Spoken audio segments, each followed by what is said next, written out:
Hey, Peekaboo, how are you today? Hi, good, David. How are you? I'm great. As I mentioned earlier, I just came back from PT and my legs are really wobbly. Right? That means you did a good job. Yeah, Yeah, the I guess wobbly so. legs. Wow, that's always a fun sensation.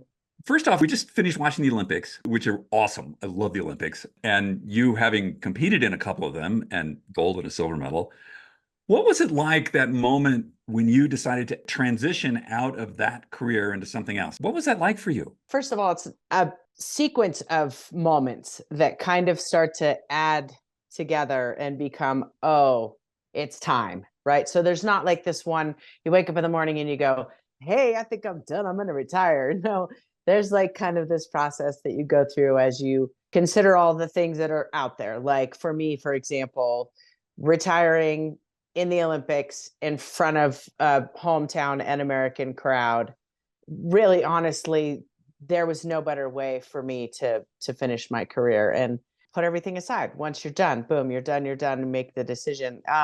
I think that it's definitely different for everybody. I think most professional athletes, if given the opportunity, will compete until their bodies tell them they can't compete anymore. And at that point, they're done. And that's a lot of what happened for me. My body was kind of like, you keep asking for 100%. I got 75, 80 to give you. This is getting kind of sketchy. And then I think the other thing that starts to happen that happened to me was you start feeling like life's passing you by. You're missing out on things that happen with your family, or you're squeezing them into a busy schedule. And as you get older and you mature, you just kind of realize there's more to life than sport. And then the timing lines up. For me, it was a big event to go, yay, cherry on top, I'm done.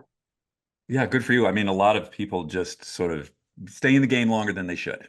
Oh, absolutely, for sure. I think a lot of people stay in the game. And who's to judge longer than they should, right? That's kind of a judgmental statement, in my opinion. It's like they stay in the game as long as they can physically stay in the game and things line up for them to be there, Mm. right? It's not for any one of us to tell them when they're done. It's a very, very personal thing. And with a lot of athletes, people have to remember we're not in an era just yet. It's starting to become more of the mentality, but athletes really honestly have like this abyss of 2/3 of their life left to live when they retire from their sport, no matter who they are and what sport they're in and how successful they've been.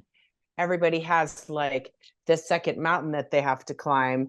And some of them don't even know that second mountain is out there until they're done. And then, yeah, they stick their face into this abyss and everything looks foreign and different. And so they prolong that as long as possible. I think the way that the programs are starting to structure themselves now, particularly national governing bodies, is by putting policies and new initiatives in place that allow athletes to start building on that 2/3 of their life left to live platform while they're competing, so that it isn't such a big scary transition when they retire.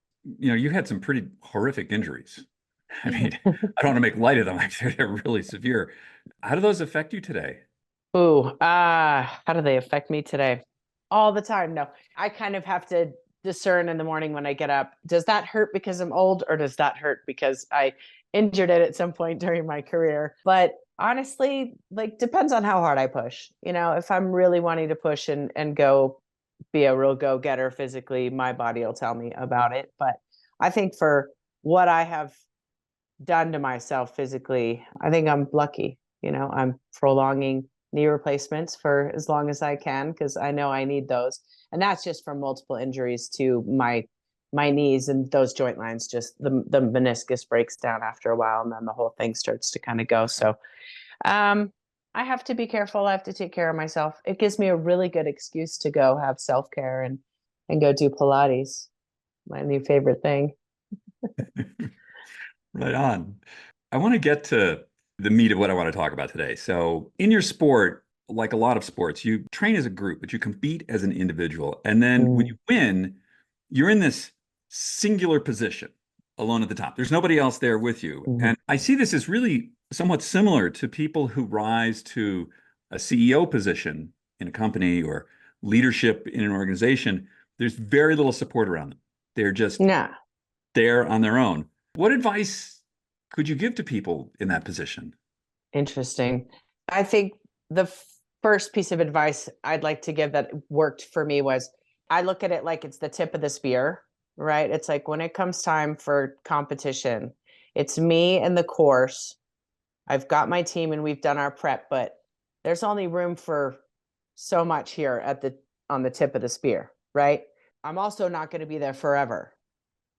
Like you said, you win, you have your podium moment, and you go back to the hotel and you're a member of a team and you're living like a family on the road. And so you just keep climbing to the tip of the spear and then back off of it every day. No one ever stays right there. And so it's really important, I think, to build when you step off your tip of the spear, create an environment that you want to be in. I know that's difficult when you don't always like the people that you're around, but that's also a frame of mind and something that if you really want to succeed and you want to reach your goals, it's going to be mandatory for you to create a positive environment around yourself. Otherwise, you're not going to be able to thrive. So I had a tough time, I'll be honest, when I first got on the ski teams. I was a tomboy from Triumph, Idaho, and I used to working things out with guys, and guys seem to hang on to stuff a lot less, a lot smaller period of time than girls. Girls like to hold grudges, so that was kind of new. I struggled when I first got on the team to blend in because I didn't really fit in so well because I thought more like a boy than I did a girl, I think, in a lot of ways. And it took me a minute to kind of figure it out. It took me a minute to kind of meet my teammates where they were at on the real girly side. And then it also took me kind of encouraging them to let go of some of the nonsense and let's really focus on what we need to do to beat all of the Europeans. And that's where the collective team atmosphere came in and just really tried to do my part to propagate that healthy landscape. So that's what I would encourage. If you can't do it right within your team or within in-house, I like to call it, then you've got to have them right outside the door. They got to be the people who you step outside the door and, go have a drink with or go mountain biking with or, go do something where you can be active and talk about what's going on in your lives. That's what I would say. But really, honestly, accept that that's what you worked for and that that's what you've earned. And when you are on the tip of the spear, spend time enjoying being there because you deserve being there, right? So really embrace it. Really embrace the fact that you pulled that off. And yeah, you can have empathy and compassion for the people you beat to get there. That's fine. I did. I had a lot of it. That's why I was so friendly with everybody because I was like, okay, we're all really good, right? Okay, cool. Now it's time for me to go to the tip of the spear. I'll catch you guys on the backside. And that's kind of a mentality that I created within the scene so that I felt better about being on the tip of the spear and being able to be like, yeah, I earned this. And, it doesn't totally matter who's standing in the audience cheering for me. I'd like there to be more people, but this was my journey. This is super similar to what you're describing to somebody who's running a corporation, running an organization. And what I wonder is, in your particular sport, there are very few, I mean, you can tell me, how many people have won a gold medal in a skiing speed event? Like 20, 25? Well, yeah. So I think I was like 17 was when I was the 17th, I believe, to win my gold. Lindsay was the first woman ever to win a downhill gold, and that was back in just 2010 in Whistler. Right. So it's a small group and something that actually one of my children likes to point out to me often, just the little secret squirrel group that we do belong to. Yeah, it is small numbers. It's a special group. Do you find that within this group, and I'm thinking gold medal skiing speed events, small group, also people who lead corporations of some magnitude, very small group. Do you hang out? Are you in contact with those people, or are they just sort of in their own world and then you've got your support group underneath you? Are you talking now or are you talking Yeah, when just I was? like competing is probably a little different headspace, but like how is it now? Some of the people who are my fiercest competitors are my best friends. Right. There was this mutual push, this mutual desire, this mutual passion that goes unspoken because it's obvious, right? We're doing what we're doing. Everybody is battling for, 3 steps, but essentially that one up there in the middle. And the rest of the time we're living the same kind of lives. But yeah, there was an intensity that was, unspoken. Therefore, it makes it super easy to kind of pick up and have a conversation with somebody that you had that intensity with at some point and really feel like the only thing that's passed by is like your kids growing up and, you know, you're moving or big things that have happened in your life. But when it comes to that fundamental relationship, it's still very much so there. You know, I think it's why orthopedic surgeons can all get together and speak what seems to us like another language, because they are in this niche small world and they're all doing the same thing. And that intensity is there, that respect is there, that camaraderie is there. So very much so keep in touch. And thanks to like technology makes it a lot easier to be in touch and keep track of everybody and what's going on, help people through different decisions and choices they're making in their lives. Or even in one case, say, yes, you may name your daughter after me, which really floored me. Whoa. Yeah. Wow. Yeah, I Right. think about Chris Everett and Martina, like they're best friends, right? Yeah. Yeah. Roger and who's his opponent? The Spanish tennis player. Nadal. Nadal. Yeah, they're like buddies, right? Rafa. Yeah. It's interesting. So one of the things I wanted to point out is during my career, and this is something you and I think spoken about before, is you get to a place where you have a level of success and the easiest people to jive with and to talk with and to really kind of have a kinship with are people who have had a similar level of success. Right. It really makes it easier to just have conversations. There's different jokes that you can say based on levels of success. You know, everybody wants to make fun of the football players when they put those 3 Super Bowl win rings on and go like boom and do like that's such a small group, such a tiny little crew, right? And that's just it's overwhelming. So you react in a way that's like, what's up? And you kind of do something a little bit silly sometimes, but it's how it feels. The magnitude is that big around it. And you do kind of sometimes not know, like you have no idea how you're going to respond to something like that, right? I dreamt of winning the Olympics my whole life and thought, oh, I'm going to keep it together and I'm going to sing the national anthem and I'm going to be, you know, this strong American female. And I was like crying my eyes out, just trying to get the words out and, you know, with weak knees standing on the podium when the moment happened. So you never know, but it is exciting. Yeah.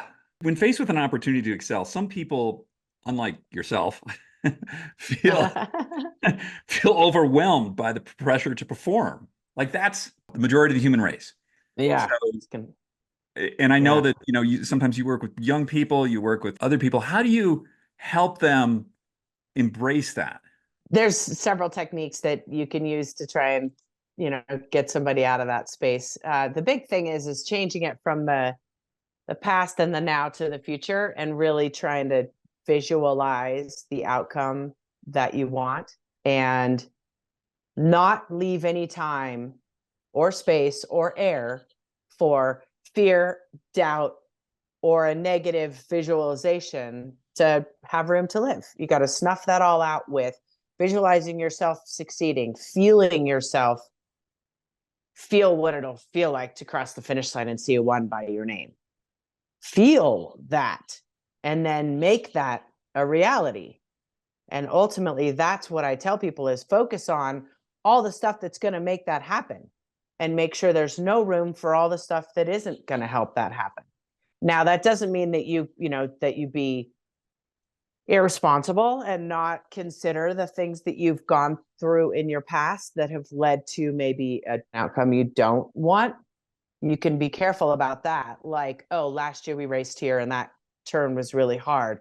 Let me make sure to set up and approach that thing differently this year so that I don't end up, you know, fighting hard at the bottom of this turn and coming closer to that fence than I want to.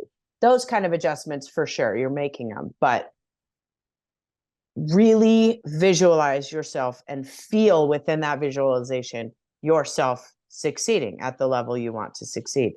And then there is no room for anything else. You're off and running. And then you'll end up being around people who are doing the same thing with their lives. That's interesting. Which brings me to sort of my next question is that some people worry that achieving something, achieving some greatness, succeeding in a project, that might distance them from their current team, their current relationships, their lifestyle. And so this is a change. Oof.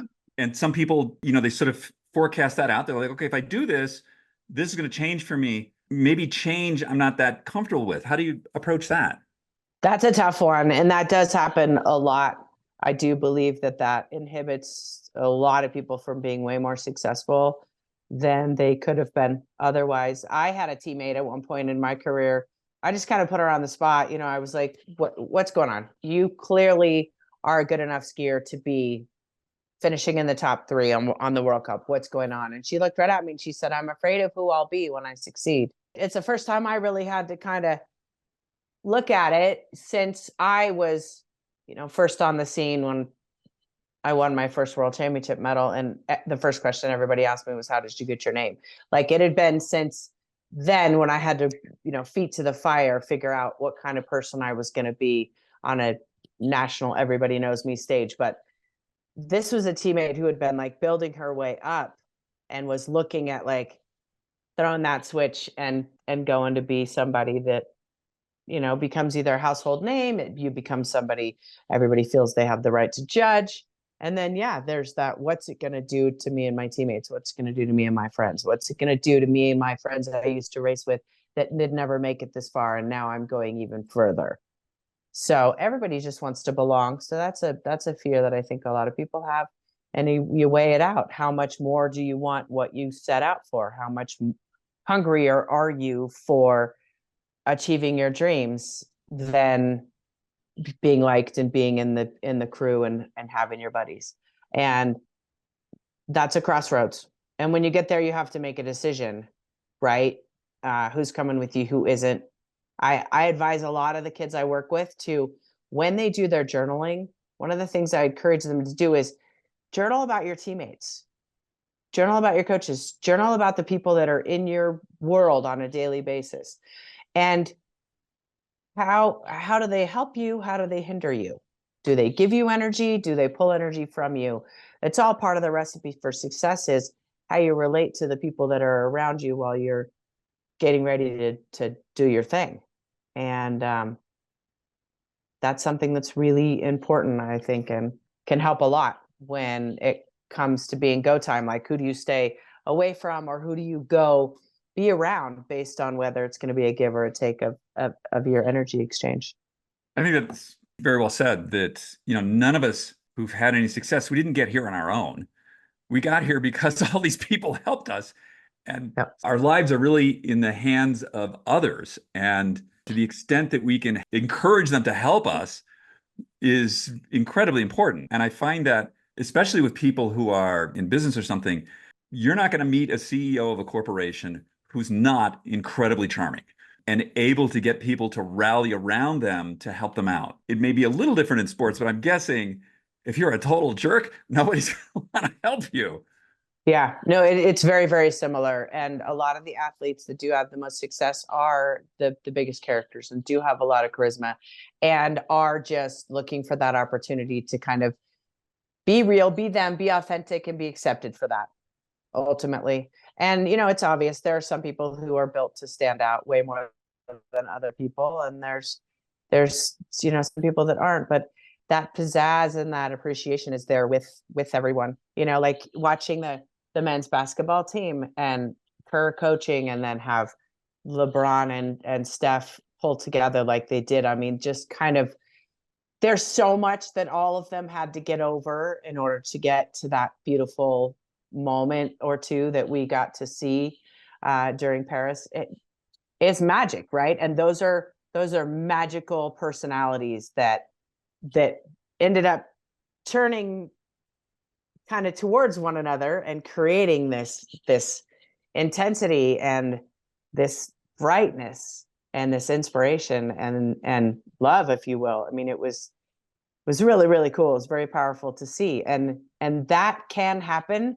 It takes a lot of effort. I guarantee there was a lot of communication. There was a lot of meeting somebody halfway that went on for those guys to get to that spot. And I would have to say it potentially had to do a little bit with Kerr and his history with the Bulls and the way that they went about pulling a powerhouse team like that together. And it does. It takes a team. Some people need more support and a bigger entourage. Some people just need like one or two people that are just constantly foundationally there cheering. But yeah, you need to put together a support group and a support net for yourself, and call it whatever you want, entourage, support group, whatever.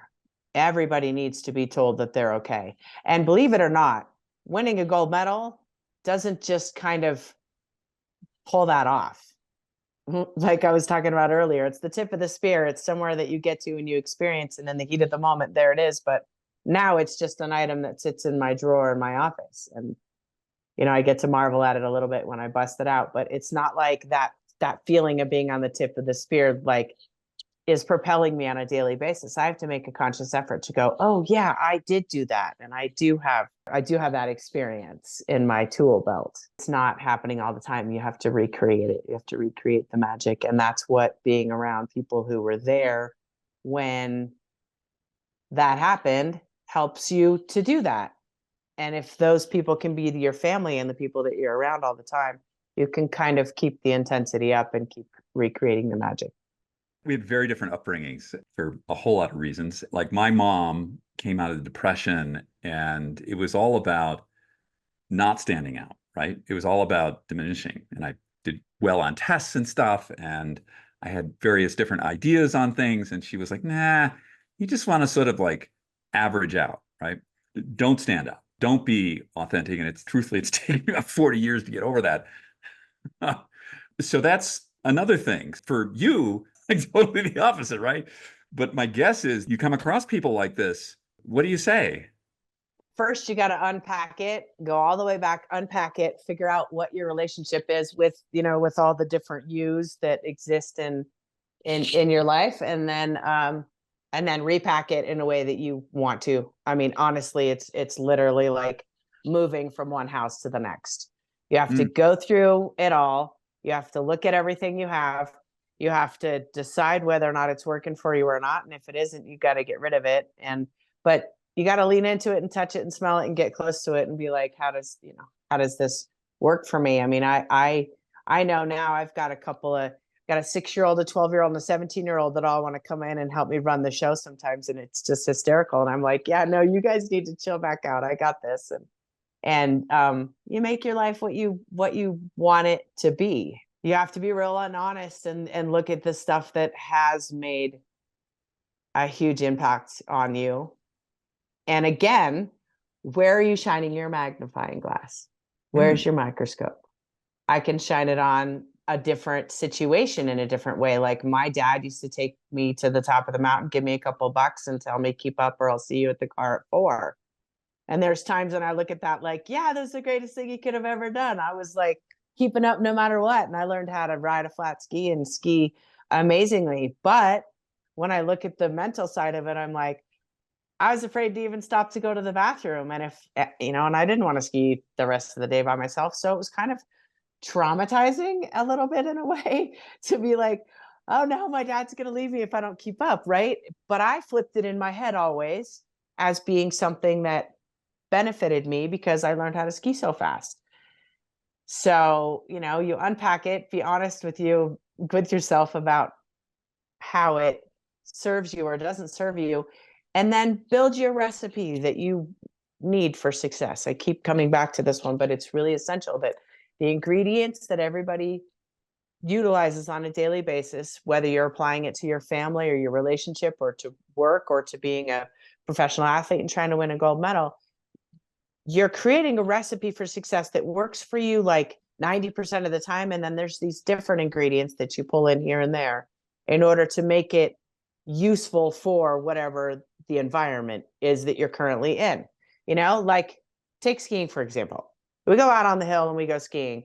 And, a place like here where there's so much acreage to ski, we're going to run across all different kinds of snow conditions, all different kinds of runs, different preparations of those runs. Some are powder, some are cruds, some are moguls, some are nice buffed groomers. And we go out there and we have fun dancing around amongst all of that throughout the day. And we've got to be prepared for all of it. So we've got a stance that we like on our skis that makes us confident and strong. It gets us in the front seat. And then we adjust how far forward our hands are based on the terrain. We adjust what kind of turn we're making, whether we focus on our hips or our feet or our shoulders. All those elements are all adjustable, but you've got a main recipe you use for success. It's the same thing in life. And I think that that's one of the things I've taken from sport is what did I utilize the most, whether it's positive self-talk, visualization, healthy thinking, good equipment, training hard, whatever it is. I've got this recipe for success that I rely on. And then I adjust the rest. And I've brought that into my parenting and I've brought that into my life. And no, do I get it right all the time? No, I'm constantly adjusting ingredients for sure. But you got to build some sort of a platform to be able to go back to and have as your headquarters, if you will. Let's think about goals. Your goal setting just like blows my mind. You were like 12 or 14. You said, I'm going to win a gold medal. I think I was 10 the first time I actually thought, I think I was 10 and 10 or 11. And then, yeah, it was the Sarajevo games in 84. And I was 12 when I was like, I was almost 13. And that's when I was like, oh, that's where this can lead me. Cause I grew up without television. So I didn't know even really what I was shooting for or when I was shooting for it. And then I started to kind of get inklings. And then when I saw Sarajevo, I was like, oh, got it. Bam. Okay. That's the top in the sport. That's me. That's where I want to go. And then I think I had also either seen them just before or just after the Sarajevo games. I saw the US Alpine team because they came to Sun Valley to train. And I remember just being like, that was, that was my visualization. That was me. It was these beautiful girls with strong muscles in awesome outfits, cleaning house on everybody around the world in ski racing. Boom. Sign me up. Where do I sign the bottom line? I was in, right?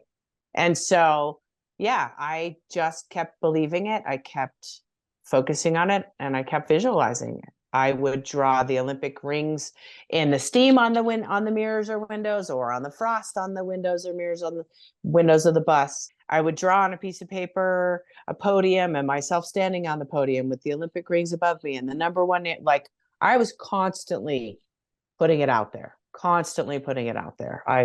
want to win. I want to win. I want to win. I want to win. And it's so funny because I had such a bead on that target that it really in some ways allowed me to enjoy the ride a lot because I knew where I was headed and I wasn't going to let anything stop me. And so I was focused in on enjoying the journey. So let's calibrate this back to a mortal. You had two things. You had incredible drive and your ability to visualize, but you also had remarkable physical abilities. Yeah, let's be real about that. Okay. Okay. So if we sort of dial this back and we think about goals and achievable goals, how do you know when the thing that you're thinking about is out of, like, how do you calibrate that? How do you chunk that into something that's achievable on a regular basis? Ooh, good question. So for me, I've always been really strategic about placing my goals in a kind of like golf. Like you've got 18 holes, great. You look at the whole course, you size it all up, you kind of plan the kind of game you'd like to play. And then you work yourself all the way back to right where you are, which is in the tee box with your ball teed up, ready to rock and roll. And right there, right then and now, that shot is the most important thing. And you focus in on making sure that goes exactly how you want it to. Best case scenario. And then once you make the hit, then you size up again. Okay, based on where that landed, here are some of my next options as I go through. And that's basically how you set up your goal setting. And the more momentum you can get by reaching those goals, the better chances you have of just keep setting new ones further out there at the end of the 18, right? It's like, oh, well, maybe I'll play 9 more after that. And, and you start setting your goals higher based on your efficiency in reaching these ones now. And that was kind of just this machine that I got going. It's the way that I'm wired. I'll honestly admit it. It's the way that I'm wired. And when I get focused in on something, it's, I target in on it and I get it done. I was really task oriented when I was younger. And part of that was my upbringing. My father had a list of chores for my brother and I to get after doing when we got home from school every day that would blow kids out today. Absolutely blow their minds at the stuff that I had to do to earn the right to be able to run off and play. And kids today just come in the house, throw their backpack on the floor and sit down and pile up in their device and they're there. And I mean, it was, my dad used the yellow legal pads to make the lists for the chores that we had to do. So I've been that way my whole life. And I think it's a good way to set things up, as long as you're not too uptight with yourself about whether or not. Here's one of the valuable lessons I learned. And I learned this from men, is oftentimes we have the same size list, men and women.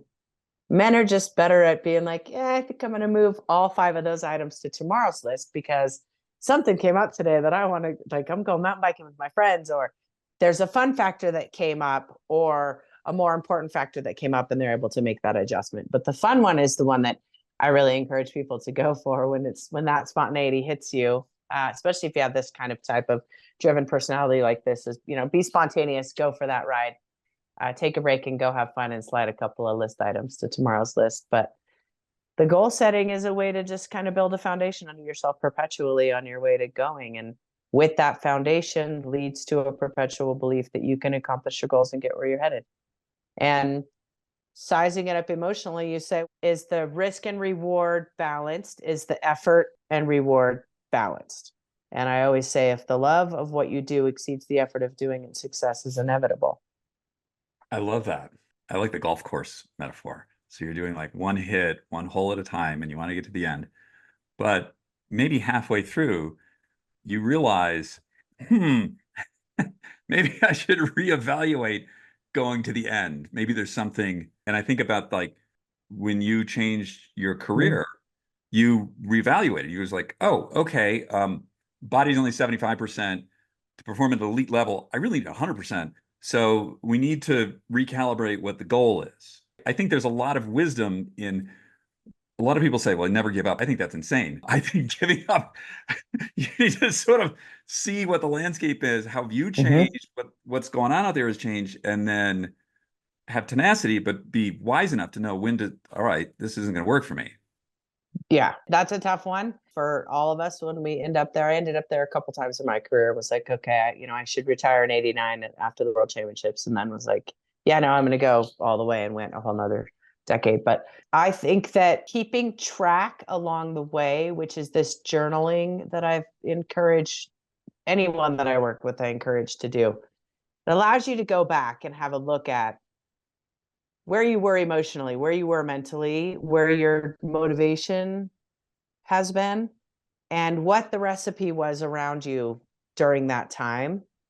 And then try and recreate that if it's changed too much, or just use it as perspective to be able to create whatever the recipe is now to help you be successful. And you're not going to be inspired by the same stuff all the time. You're not going to have the same things going on in your life that you used to, and different things are going to motivate you. You see some athletes who have babies and they're a more powerhouse athlete than they ever were before. And there's just something that happens in them, a switch that gets thrown when they have a child and they want to compete for that child. I don't know what that is because I didn't have babies till I was done.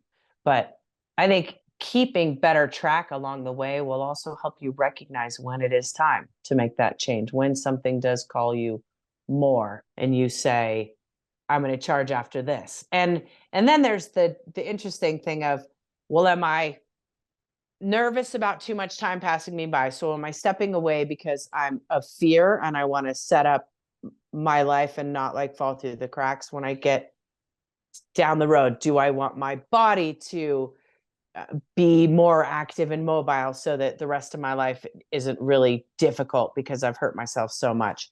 Does this just not feed me anymore? Am I not fulfilled by this anymore? there's a lot of people who get to that place in their life, and a lot of them who are really successful at business and stuff realize, what have I done to really make a difference? What have I done to pay it forward? What have I left a lasting legacy, other than maybe a great one with my family, but on a broader scale? There's a lot of people who hit that in their lives, and if you're paying attention along the way and you know what you like, you're probably going to be able to land on something that's going to be fulfilling, and walking away won't seem like such a disaster. It won't seem like such a difficult choice. It'll seem like, oh yeah, this is how it was meant to be all along. I mean, for me, I could have walked away at any time, because honestly, I kind of recalibrated my goals as I went along. I never wanted to reach half the goals that I reached. They were ancillary benefits along the way of getting to the one that I really wanted, was an Olympic gold. I think this is very wise. I love this journaling and having a record of, this is who I was at this point. This is what I was thinking about. Let's look back and see. I have some of that. And it's always, when I look back, it's so embarrassing.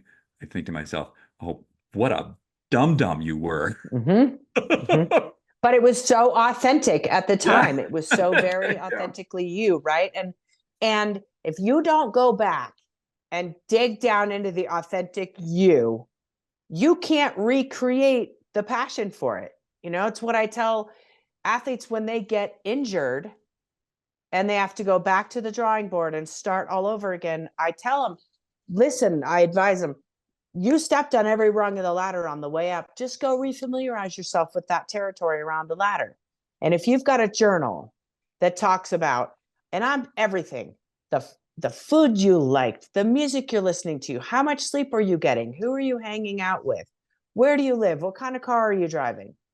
How much are you training? How uptight are you about your training? Are you stretching? Are you doing all the dumb little things that are going to get you where you want to go, which are, you know, teeny little exercises, mobility stuff. As you get older, you have maintenance as far as your physical and emotional well-being go. Are you doing all of those things? Check all that, check it all. Reassess your recipe and make sure that you got to dive back into you. You were there all along. You're the only common denominator in all of it. So how often are you checking back in with yourself and going, am I honoring those denominators? Young athlete, yes, absolutely. And I'm thinking, somebody in their mid-50s having success out in the world, if they did this, there will come a point where their business gets sold. Maybe they sell it. Okay, great. Maybe they get kicked out. They get aged out. Something happens. There's a disruption. But if you have this record of, this is really who I am, or who I was, at least at that point. That's why I started the conversation with, like, what did it feel like you retired on national television? Like, that was a big deal. You're like, I'm done. And everybody's like, really? Okay. Yeah. Like, that was a hard stop. But, and that does happen to some people, but oftentimes there's a little bit of, like, you know, work up to it. But if it's still super disorienting, I think one of the things I see with people, a friend of mine's father is a very successful attorney, and he retired from his law firm and just spiraled into depression. Like, who am I? What am I doing? So sense of purpose, his community, all of that. He had this idea, like, he's going to go play golf for the rest of his life. Well, that, like, after 2 weeks of that, it's like, who am I? Where am I going? Yeah. But if you've got this becomes such a super valuable resource. A place to start, if nothing else. You know, if life's going that cattywampus and you're changing it up that much, you feel like you're flapping in the wind, it at least gives you a place to start. This gives you a place to, you know, and that's what I've had to do recently is, you know, my boys are starting to get older. And so I'm thinking about, what am I going to do when they're gone, so that I don't sit around waiting for the phone to ring. And, you know, I've had to go back in and dig deep and unpack it and look at it. And, you know, 6 months ago, if you'd asked me what makes me happy, what do I want to spend my time doing, my answer was a lot more juggled than it is now. And it's starting to kind of get a little more concise, and I'm starting to figure it out. But it's taking a lot of time, honestly, to be able to say to myself, you know, answer that question. What brings me joy? Raising my kids and doing a good job at making sure they turn out to be okay is my joy. And so when it comes right down to me and my joy, right? Like if you think about my kids, could look at it like, okay, I'm the CEO of my family and they're my business. And, I got 5 years of running the business still until it's running itself. And then what am I into? What do I like?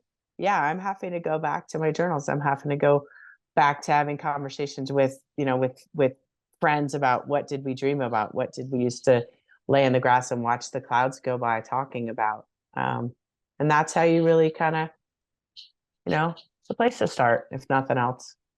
It's been helpful for me. I want to talk about failure. Ooh, slippery slope. No, You just kidding. Okay. Sorry. I couldn't resist. Well, you were good. You didn't win every time. Occasionally you fell down, occasionally you blew it. How do you let go when something fails and you know you got to get back at it? It's tough. It's interesting. I'm gonna use my kids' sports as a little, just to like paint a picture. They play lacrosse, and especially at some of the younger levels, there are so many goals scored on the goalies, like so many. And sometimes I get to just sitting and watching the goalies and think the resilience that those players have is so superior to anyone else on that field. So they're the ones that I watch and that I talk to, and I get around and try and check out what kind of mentality they have, because their ability to miss a save and turn right around and get themselves back in the game to be able to be ready for another shot is staggering. And it was speeding it up, watching them in fast motion, right? So many shots, so many misses, and then boom, right back in the game. It allowed me a real fast track of being able to go, okay, what are they doing?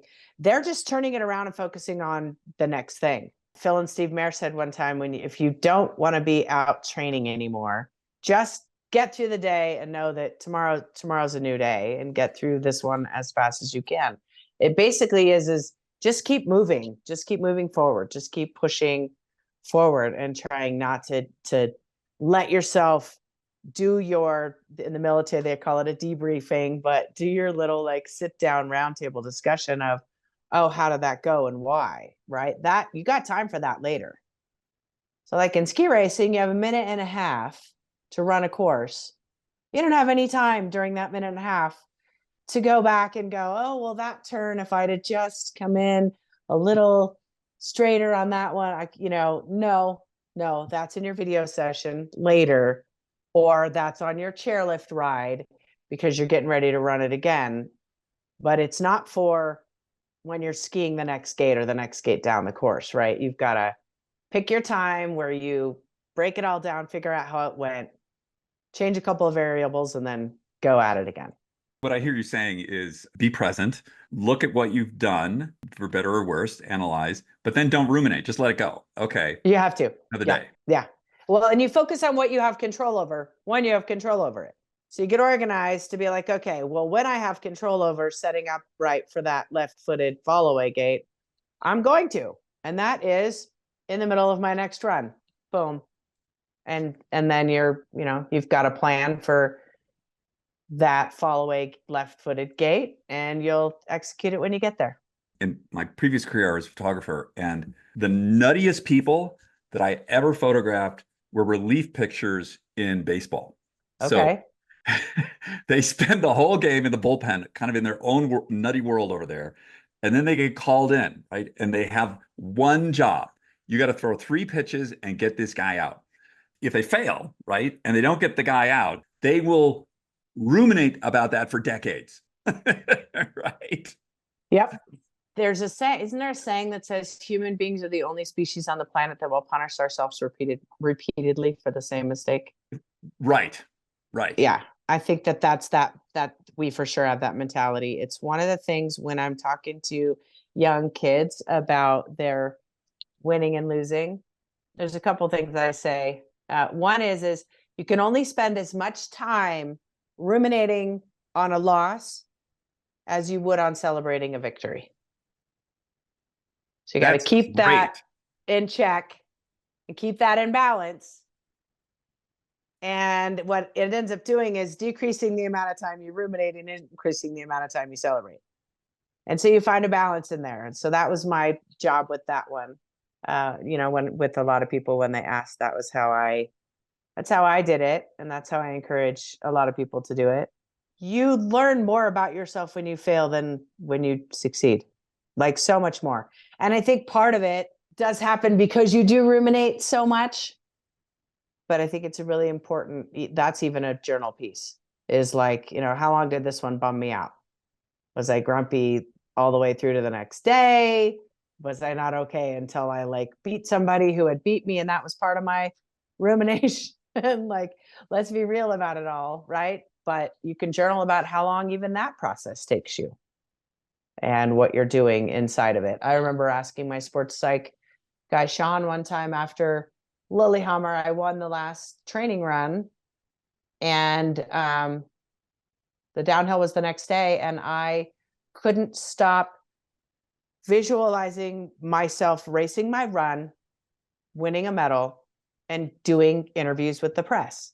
And I was like rehearsing my day, and I felt like I wasn't being who I wanted to be. I was worried that that was like too selfish. I was worried that that was too like boasty or braggy.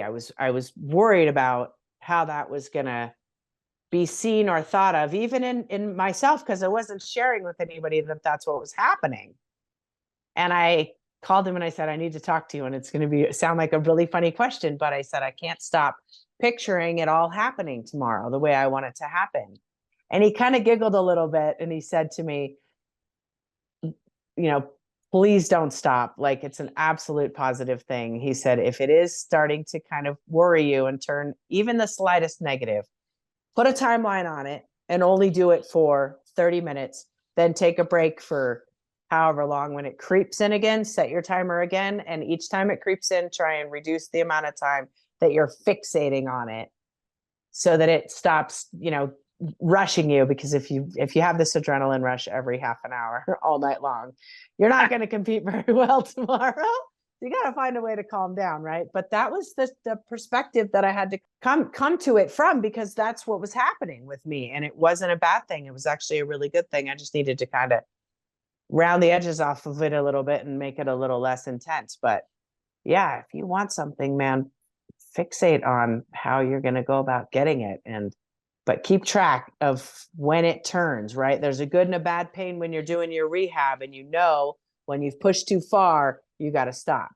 Well, it's the same kind of thing when you're revving up for the celebration of success. You got to keep it in check for sure. But it's kind of like positive reinforcement and praise. Is there really too much of that ever? Or are we in such a deficit all the time that we could never overpraise one another? I think that we have such built-in negativity bias. That's how humans are. And I think that whatever you can do to push against that, and you go too far with that, I mean, you can become delusional, but that's something else. Generally, no, I don't think so. I don't think so either. I think it'd be kind of like taking some of those supplements that no matter how many you take, your system's going to be all right with eliminating them and handle that. Yeah. I think love and encouragement and praise is something that the world needs more of, and everybody needs to feel more comfortable to be able to express it to one another. And part of that is expressing it freely without expecting something in return, and part of that is receiving it freely without believing that there's some ulterior motive attached to it. Equally as challenging, right? I want to ask you something that's particular to me and a lot of people I know, which is beginning a sport later in life, especially perhaps women. I think women have maybe a harder time with this. Starting something, maybe they don't have a background in athletics. They're, I don't know, over 40 or something, or even over 30, and they're going to start something. I can speak from experience, really humbling and hard. How do you encourage people who want to do something like that, but they don't really have a background from it, and it feels awkward and weird, and they're not going to be good at it? And perspective is the biggest thing and the most important thing, I think, when it comes to learning something new at an older age. One of the quick little questions you can ask yourself is when did most of the people who do this sport all the time start doing it? And the answer is probably going to be pretty young, right? A lot of people fall in love with the sport they fall in love with, and they do it their whole life and they love it, right? A lot of people who ski, for example, learn how to ski when they're younger. So be really strategic about who you ask to teach you how to do something new. And really turn to the experts. I can honestly say, just because I'm a fast ski racer doesn't necessarily mean that I know how to coach well. Like, I don't know if I would do great at coaching a team full of athletes. Could I meet each one of them where they're at? I don't know. Maybe. I'm not sure. But I like going out and I like skiing with people and trying to help them do their thing. But there are professionals that spend their time learning how to teach someone how to do something from scratch, from the beginning, as if you were a baby or a toddler. And recognize in that moment, that part of the process is almost the most important part, because you're showing up to do something you know nothing about, and you have this humongous backpack full of life experience that you bring to the show that you have to carry in and set down, and then realize that almost none of what's in that backpack is going to be applicable to what you're doing now. And that's the beautiful part of it. That's the magic in it, is being a kid again, being that free to get right down to the basics and be willing to let go of a lot of the stuff that you brought to the table and say, hey, this is a brand new experience. Let me get all the way into it, and have a ski instructor or somebody who's teaching you teach you as if you were a baby or a toddler in elementary school, just starting it, just doing it for the first time, and enjoy being that much of a rookie at something. Laugh at yourself. That's one of the things I've found the most therapeutic in learning to do something new as I'm older, because yeah, my body hurts and yeah, I'm only going to be capable of so much, right? Pickleball is so much fun and I love playing. And it's this cross between tennis and ping pong. And I think it's so much fun. And the coolest part about it for me is that I can laugh at myself and my inabilities. There's one rule where you have to let the ball bounce one time after a serve, and I always forget and rush in and hit the ball. I laugh at myself playing it. It's fun, right? So embrace being a rookie, embrace being a noob, feel grateful that you have the opportunity, your body works well enough to do it, and laugh at yourself like you were when you were a kid. How did you get through it when you were a kid? Were you uptight every time you made a mistake when you were a kid, or was that acceptable and okay because you were a kid and you're learning something? And first of all, you're winning and going and trying to do something new. Second of all, you've set yourself up to really have a beautiful kind of walk down memory lane of being a kid and learning how to do something again. And baby steps, baby steps, baby steps, and repetition, repetition, repetition, just like when you were little and learning it.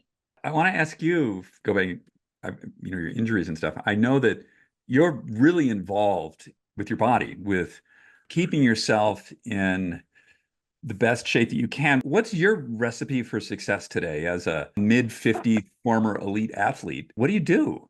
So the first thing that I do is I try to keep listening to my body, right? I figure as long as I'm listening to it, it'll keep talking to me, because I'll be making the little changes that I have to along the way. I like to meditate and feel myself kind of float out into this peaceful realm and tune into my body that way. I like to breathe. I think that breath work is extremely fundamental and oftentimes overlooked by so many people, and can be a really quick solution to a lot of emotional stuff that goes on. It can also just get you totally centered and prepared for tip-top success as well.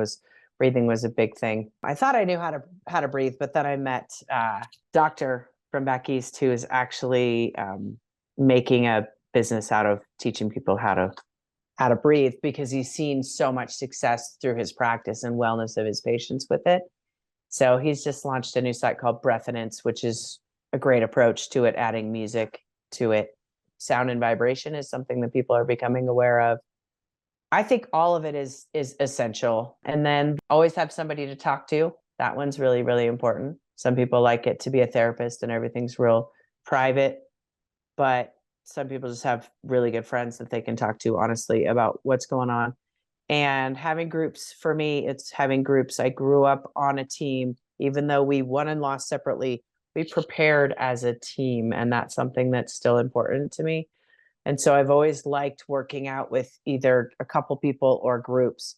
And so my latest find is Pilates. And I have literally fell head over heels into Pilates because one, there's a community of people that like I look forward to going and seeing them and knowing which days they're going to be in for which class. And I get to ask them how their week was or whatever. So that's been a really fun community to join.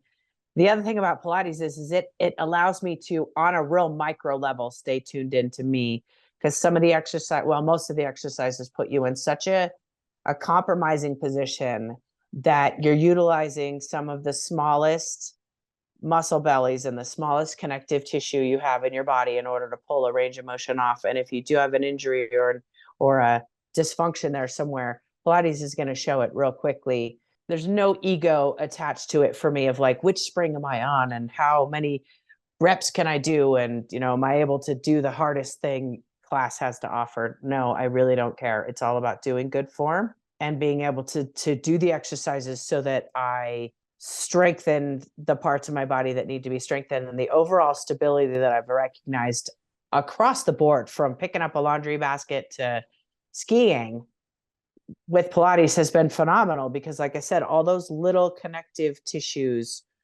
are all awake and working and functioning. And the other thing that I do a bunch of that is really mandatory is stretching.